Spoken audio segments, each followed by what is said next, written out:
Assalamualaikum warahmatullahi wabarakatuh dan salam sejahtera. Baik, untuk hari ini kita akan sambung dengan tajuk perpuluhan. Kalau sebelum ini kita telah meneroka bagaimana untuk menambah nombor perpuluhan. Jadi hari ini kita akan sambung dengan satu lagi topik berkaitan, iaitu menolak nombor perpuluhan. Jadi sebelum kita pergi dengan lebih lanjut, eloklah kalau murid-murid tahu apa yang kita akan capai sepatutnya selepas habis sesi PDP ini. Okey, jadi diharapkan kamu semua boleh menulis ayat matematik kepada bentuk lazim, bagaimana menyusun nombor perpuluhan dalam bentuk lazim, dan seterusnya kamu diharapkan boleh menolak hingga 3 nombor perpuluhan secara berturut-turut dan mendapat jawapan yang betul. Baik, kita teruskan. Untuk itu kamu perhatikan gambar yang telah dipaparkan di skrin ini. Satu bakul rambutan dengan jisim 12,6 kilogram, yang mana ini adalah rambutan yang baru dipetik, belum terjual. Kemudian seorang pelanggan telah membeli 2,5 kilogram rambutan. Ini pelanggan pertama. Pelanggan pertama telah membeli 2,5 kilogram rambutan. Okey? Jadi kemudian kamu dikendaki mendapatkan berapakah jisim rambutan yang belum dijual. Okey? Berapakah jisim rambutan yang belum dijual? Maksudnya berapakah berat rambutan yang tinggal di dalam bakul tersebut. Asalnya dia ada 12,6 kilogram. Kemudian telah dibeli oleh seorang pelanggan. Pelanggan pertama membeli sebanyak 2,5 kilogram. Jadi sekarang kita nak tahu berapakah berat ataupun jisim rambutan yang terdapat dalam bakul tersebut. Okey, ini adalah penyelesaian masalah yang menggunakan operasi tolak. Jadi kita tuliskan dulu ayat matematiknya. 12,6 kilogram adalah yang asal, berat asal, kemudian ditolak dengan jisim rambutan yang telah dibeli oleh pelanggan pertama tadi sebanyak 2,5 kilogram. Jadi jawapannya nanti adalah jisim rambutan yang tinggal. Baik. Baik, suka saya tegaskan sekali lagi bahawa untuk penolakan nombor perpuluhan dia sama macam penambahan nombor perpuluhan, dari segi prinsipnya, caranya, kaedah dalam bentuk lazim. Yang kamu perlu fokuskan adalah titik perpuluhan mesti selajur. Titik perpuluhan mestilah ditulis selajur. Okey, apabila kita menulis nombor titik perpuluhannya selajur, dengan secara tidak langsung sebenarnya kita telah menyusun nombor tersebut mengikut nilai tempatnya. Okey, perhatikan apa yang saya buat di sini. Kita akan tuliskan dalam bentuk lazim 12,6 kilogram tolak. Okey, ingat titik perpuluhan mesti selajur. Jadi 2,5 ni pastikan kita tengok dulu di manakah letaknya titik perpuluhan dia. Sini. Okay, 2,5 kilogram. Pastikan selajur, satu lajur. Selepas itu kita isikan sifar di mana terdapatnya ruang kosong seperti ini. Okey, baik. Kenapa kita perlu letak angka sifar? Okey, kita letakkan angka sifar di kemudian ni supaya kita dapat menyamakan bilangan tempat perpuluhan. Jadi lebih mudah untuk kita membuat operasi penolakan ataupun penambahan. Okey. 6 tolak 5, 1, 2 tolak 2, sifar, 1 tolak sifar, 1. Jadi baki ataupun jisim rambutan yang tinggal di dalam bakul tersebut adalah sebanyak 10.1 kilogram. Baiklah, saya harapkan kamu telah mendapat gambaran awal tentang kaedah menolak perpuluhan.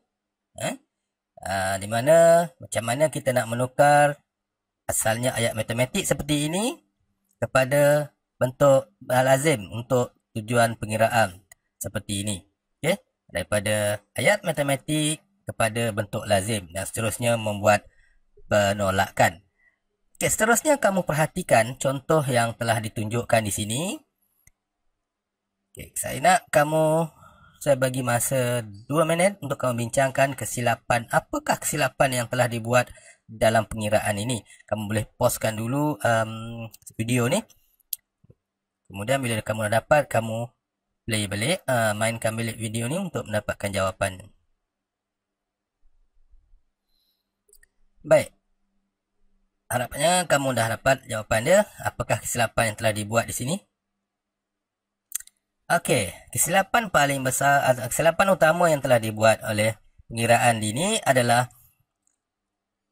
penyusunan dalam bentuk lazim ini tidak mengikut nilai tempat. Okey, kalau kita perhatikan 7 ni adalah nilai tempat sah dan 3 juga bernilai tempat sah. Jadi apabila kita menulis dalam bentuk lazim, 7 dan 3 mestilah letaknya selari ataupun selajur. Okey, bermakna 7 dan 3 berada dalam satu garisan ataupun selajur. 7.918 di mana kita menulis 3 di bawah 7 ataupun sama lajur dengan 7. Nah, ini cara menulis dia.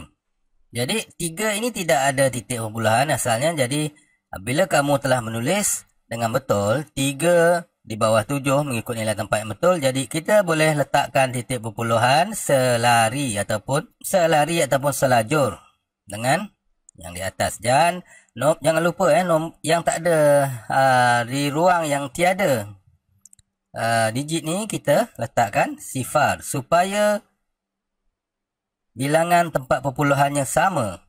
Jadi kita lebih mudah untuk buat pengiraan. Kalau kamu perhatikan 7.918 ni selepas titik perpuluhan dia ada 1, 2, 3 digit. Jadi kita pun tambah 3 sifar di sini supaya bilangan tempat perpuluhannya sama dengan 7.918. Jadi itu memudahkan kita untuk membuat pengiraan.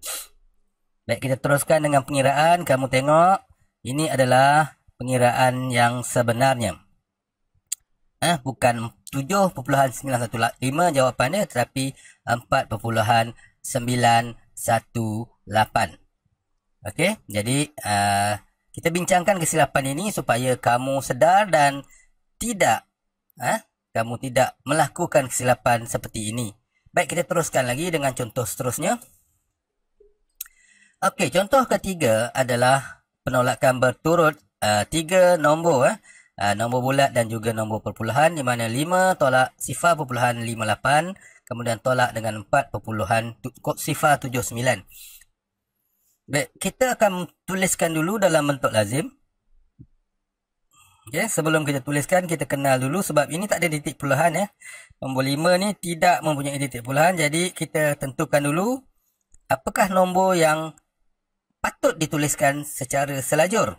Okay, sebab ini tak ada titik puluhan. Kalau semuanya ada titik puluhan, kita boleh tuliskan mengikut lajur titik puluhan. Tapi yang ini tak ada, jadi kita pastikan yang ini sah.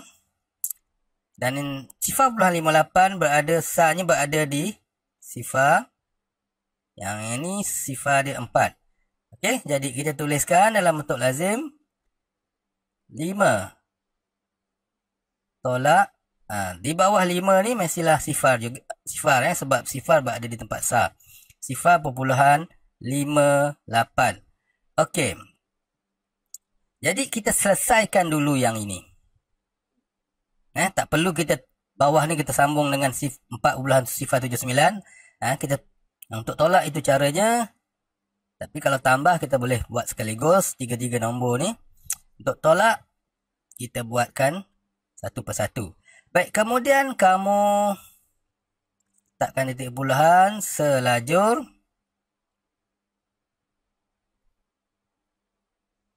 Dan di tempat tak ada nombor ni, di tempat kosong ni kita letakkan sifar.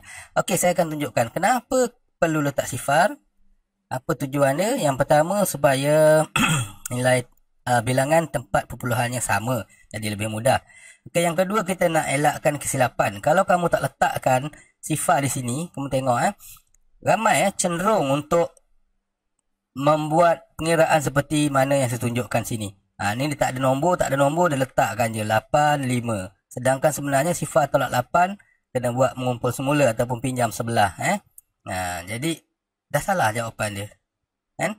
Sebab tu kita kena tuliskan sifar. Okey, kita tuliskan sifar. Kita letakkan sifar di tempat yang tak ada digit ni supaya kita nampak dan sedar bahawa sifar tolak 8 tak boleh. Kita kena kumpul semula dengan sifar di sini dan juga dengan 5. Cara menolak dia sama macam penolakan nombor bulat biasa. Okey, sini jadi 4, sini jadi 9, sini jadi 10. 10 tolak 8, 2, 4, 4.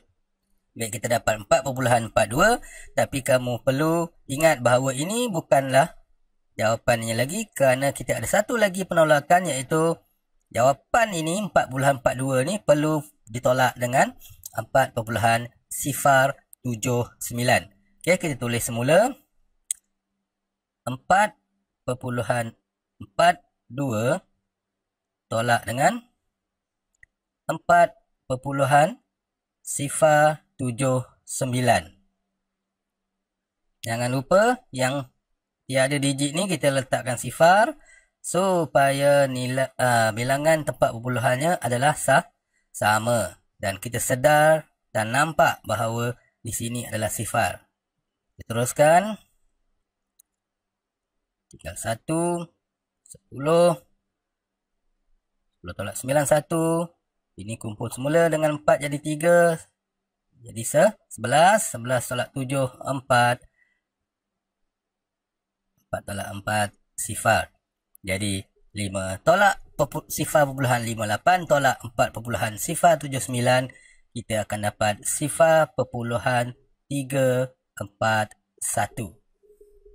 Baiklah, saya harap kamu telah memahami apa yang ditunjukkan, dan diharapkan supaya kamu telah boleh untuk menukar ayat matematik kepada bentuk lazim dan menulis bentuk lazim dengan kaedah yang betul, mengikut nilai tempat yang betul. Dan juga kamu telah boleh menolak sehingga 3 nombor secara berturut-turut. Selepas ini kamu boleh menjawab soalan latih to be supaya kefahaman dan juga kemahiran kamu jadi semakin kukuh, semakin baik. Okey? Untuk itu, jaga diri dan berusaha sentiasa. Assalamualaikum warahmatullahi wabarakatuh dan selamat sejahtera.